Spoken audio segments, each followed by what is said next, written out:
Well, private equity, as you know, Jason, was what we used to call leveraged buyouts. And what that is it's a firm goes out and buys a company, uses a lot of debt to make the acquisition. The debt is amassed on the company itself, not the private equity firm. And then the private equity firm hopes to sell that company to another buyer in 5 to 7 years. And so they're looking to make it more efficient and more profitable so that they can get a higher price than they paid for it Right. in 5 to 7 years. So we have two elements that are important there. One is the use of heavy debt, and the other is the quick turnaround time. And you know, as an investor, that quick turnaround times can put a lot of pressure on a money manager, on anybody who's trying to perform, for their clients. So those are two pressure points that I think are really important to understand about where private equity is in the landscape of the investment world and why, in many cases, that is an unsustainable business model. Yeah. Well, is it unsustainable? Are you saying because it's too time pressured versus other businesses that aren't so time It's pressured? It is that, but it's also the heavy debt. Okay. And we're seeing it right now, Jason, with the increase in interest rates. We are seeing far more bankruptcies than we've seen in recent years. And a lot of these are corporate bankruptcies that are leveraged companies that have been bought out by private equity and that have to now pay higher interest rates. Private equity uses debt that's floating rate debt. They don't use fixed rate debt. And so when interest rates rise, as we have seen, with the Federal Reserve being very proactive against inflation, the costs of these companies, the expenses go up. And that's what's really pushing a lot of companies to the edge, if not over the edge, into bankruptcy. Okay, so one of the things, Gretchen, I'm always saying on my show that my listeners have literally dubbed the Jason Hartman question. Clearly, I did not invent the question, but it's compared to what? So give us a comparison so we understand. You said private equities use floating rate debt, not fixed rate debt. Is that because they're not issuing bonds for their purchase? That's the fixed rate debt of big corporations, usually, right? These are generally what's called leverage loans. And so those are traditionally floating rates. So yes. Also, don't forget, Jason, that these companies typically are not as well established and not as financially sound as, say, a very Fortune, 10 or S&P 50 Yep. company. And so they have to pay a higher interest rate to begin with because they are not quite as financially sound as another company might be. So, but it is going up. Their expenses associated with the debt are rising, and that is causing a lot of problems for Okay, investors. so the other compared to what question is the size of the marketplace, just so people have some reference point.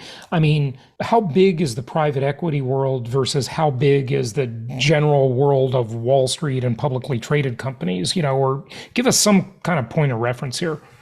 It's interesting, and that's a great question, Jason. But private equity is a very secretive industry. They don't put their name on the companies that they own necessarily. You don't know when you walk into a hospital emergency department that KKR runs it or Yeah. Blackstone runs it. So it's very tricky to really get an aggregate number of how many companies. But we do know that 7% of the workforce 7% of the US workforce works for private equity companies. That's Yeah. a lot. We also know that at least 40% of the nation's emergency departments are run by private equity. We know that at least 11% of the nation's nursing homes are owned by private equity. And so you see these kinds of numbers and you don't quite get the aggregate, but you get the sense. Yeah. And one of the things I remember you talking about in the book is how they're so hyper focused on profitability that they come in and they cut wages and they decrease the working conditions of the staff, and they just like, you got to meet your numbers, you got to, Right. like it's like just this hyper focus on efficiency. But it's sort of hard to criticize that really in the aggregate, Gretchen, because hey, that's business. Isn't that, the way businesses work? They have to work that way. And if they do work that way, don't they ultimately make the whole marketplace more competitive and bring a lower cost product to the consumer? I mean, this is up for debate. And, one of the areas where I would sort of disagree with my own question there, because I kind of think what I thought my answer was to that question, is now we're in this world where there's such a concentration of wealth at the top, where the CEOs of companies now earn hundreds of times what the rank and file workers earn.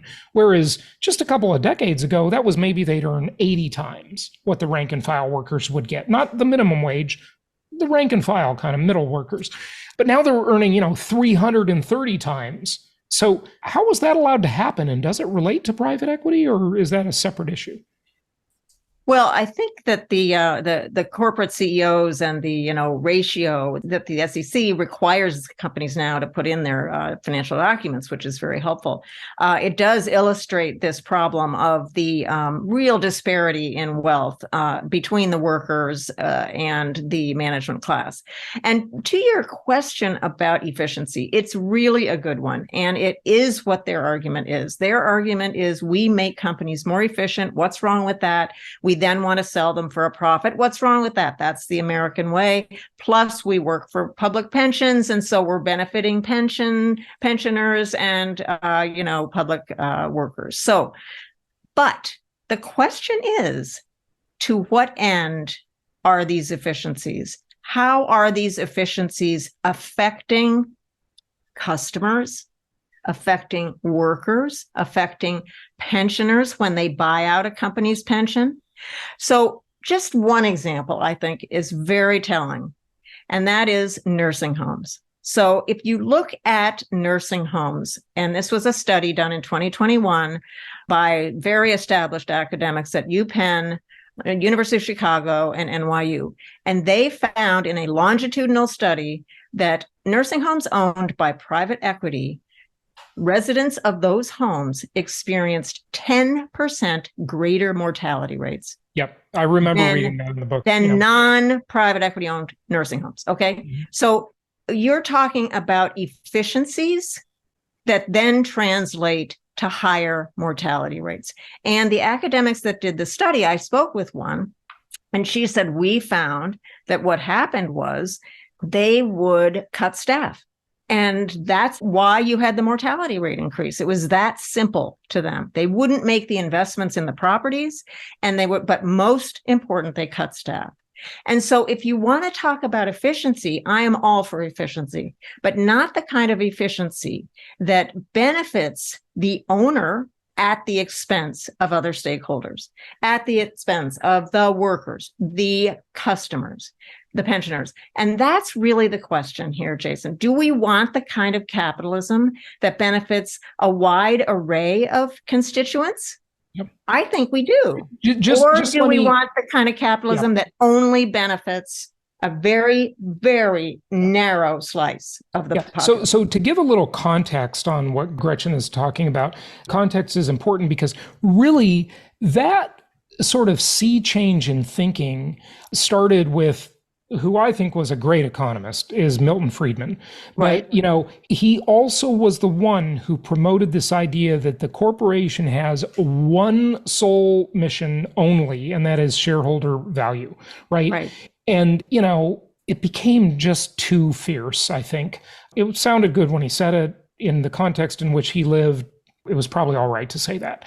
But it just became like so out of whack that we really have to understand, especially with the massive scale of some of these companies. And I'm looking at you, big tech, because you're just abusive beyond comprehension. These aren't really companies anymore. When a company has the revenue that is equivalent to the GDP of Ecuador, of many countries, it no longer gets the same privilege given by the 14th Amendment. Corporations are people, and they're not people. Okay, they don't go to jail.